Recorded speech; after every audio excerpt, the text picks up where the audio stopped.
Shalom Bapak Ibu Saudara yang terkasih dalam nama Tuhan. Saya percaya kita semua diberkati oleh Tuhan.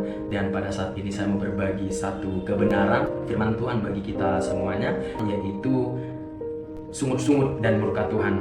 Saya menyadari Bapak Ibu, orang yang bersungut-sungut itu sangat dekat dengan murkanya Tuhan, dan sudah tentu jauh dari belas kasihannya Tuhan. Kenapa demikian? Karena memang ketika kita bersungut-sungut, itu adalah sebagai bentuk protes ketidakpuasan kita atas apa yang Allah kerjakan di dalam kehidupan kita masing-masing. Nah, saudaraku, percayalah bahwa ketika kita bersungut-sungut, itu hanya akan membuat kita jauh lebih terpuruk daripada keadaan yang semula. Ketika kita hanya tahu bersungut-sungut, itu tidak akan pernah membuat kehidupan kita jauh lebih baik daripada keadaan yang semula. Kita belajar di sini bersama-sama dari kehidupan bangsa Israel yang hanya tahu bersungut-sungut atas keadaan yang mungkin tidak selaras dengan apa yang mereka harapkan ketika di padang gurun menuju tanah Kanaan. Dalam kitab Bilangan 14 ayat 1 sampai 4, sebenarnya ini satu perikop sampai ayat 38, tetapi untuk mempersingkat waktu kita akan membaca sampai ayat-ayat yang keempat. Lalu segenap umat itu mengeluarkan suara nyaring dan bangsa itu menangis pada malam itu. Bersungut-sungutlah semua orang Israel kepada Musa dan Harun, dan segenap umat itu berkata kepada mereka, sekiranya kami mati di tanah Mesir atau di padang gurun ini, mengapakah Tuhan membawa kami ke negeri ini supaya kami tewas oleh pedang dan istri serta anak-anak kami menjadi tawanan? Bukankah lebih baik kami pulang ke Mesir? Dan mereka berkata seorang kepada yang lain, baiklah kita mengangkat seorang pemimpin lalu pulang ke Mesir. Nah, saudaraku, ini adalah peristiwa di mana bangsa Israel menuju tanah Kanaan, dan ketika Musa memerintahkan kepada ke-12 pengintai untuk mengamati tanah Kanaan itu, maka segera mereka membawa kabar buruk, kabar pesimis. Dan ketika bangsa Israel mendengar kabar buruk tersebut, mereka mulai cemas, mereka takut. Dan ketakutan mereka luapkan dengan sungut-sungut kepada Musa dan Harun. Maka saya merenungkan di sini, kita juga cenderung mengalami hal yang sama.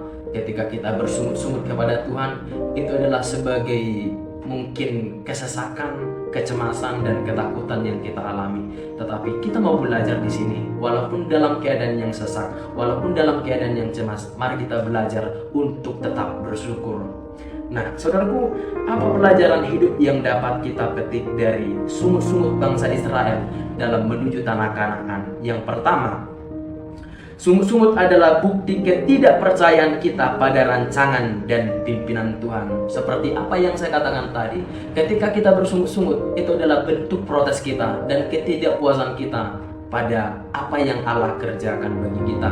Dan ketahuilah, sungut-sungut adalah bentuk ketidakpercayaan kita kepada pimpinan dan maupun rancangan Allah di dalam kehidupan kita masing-masing. Nah, pertanyaannya, apakah kita mempercayai Tuhan? Kalau kita mempercayai Tuhan, sudah pasti kita akan tetap belajar bersyukur, belajar meyakinkan diri bahwa Tuhan tidak mungkin merancangkan satu kecelakaan bagi kita. Di ayat yang kedua sampai yang ketiga, bersungut-sungutlah semua orang Israel kepada Musa dan Harun, dan segenap umat itu berkata kepada mereka, sekiranya kami mati di tanah Mesir atau di padang gurun ini, mengapakah Tuhan membawa kami ke negeri ini supaya kami tewas oleh pedang dan istri serta anak-anak kami menjadi tawanan? Bukankah lebih baik kami pulang ke Mesir? Jadi ini adalah respon ketidakpercayaan dari segenap umat itu kepada pimpinan Tuhan. Malahan mereka masih mempertanyakan maksud Tuhan di balik apa yang mereka alami. Mereka sudah melangkah sejauh itu, tetapi mereka masih meragukan maksud daripada Tuhan. Bahkan mereka telah melihat apa yang Tuhan perbuat, mujizat demi mujizat mereka lihat dengan mata kepala mereka sendiri, tetapi mereka masih meragukan Tuhan. Dan ketahuilah di sini Bapak Ibu, bahwa tegar tengkuk dari bangsa itu adalah di mana mereka tetap meragukan Tuhan, tidak mempercayai Tuhan, walaupun mereka telah melihat kedahsyatan dan kemahakuasaan Allah yang menyertai kehidupan mereka. Nah, cenderung kita juga mengalami hal yang sama ketika kita hari ini mengalami satu kesesakan, mengalami satu kecemasan, dan itu kita respon dengan sungut-sungut. Dan mengapa kita bersungut-sungut? itu adalah bukti bahwa kita hanya mempercayai Tuhan dalam keadaan yang baik, bukan dalam keadaan yang tidak baik. Tetapi orang yang mempercayai Tuhan dengan sungguh-sungguh adalah ketika dalam keadaan yang tidak baik sekalipun, dia tetap percaya bahwa Tuhan merancangkan satu keadaan yang sungguh baik dalam kehidupannya. Dan yang kedua, saudaraku, apa pelajaran hidup yang dapat kita petik dari sungut-sungut bangsa Israel? Yang kedua, mudah melupakan dan mengabaikan pertolongan Tuhan di masa yang lampau.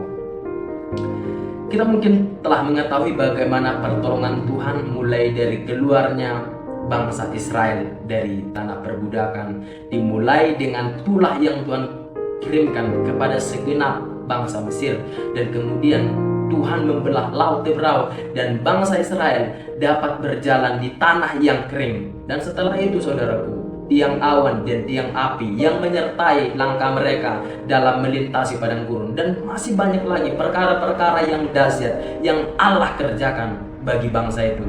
Ternyata ketika mereka mengalami satu keadaan yang tidak baik, di satu ketika mereka justru meragukan Tuhan, mereka justru melupakan semua pertolongan Tuhan yang terjadi di masa lampau.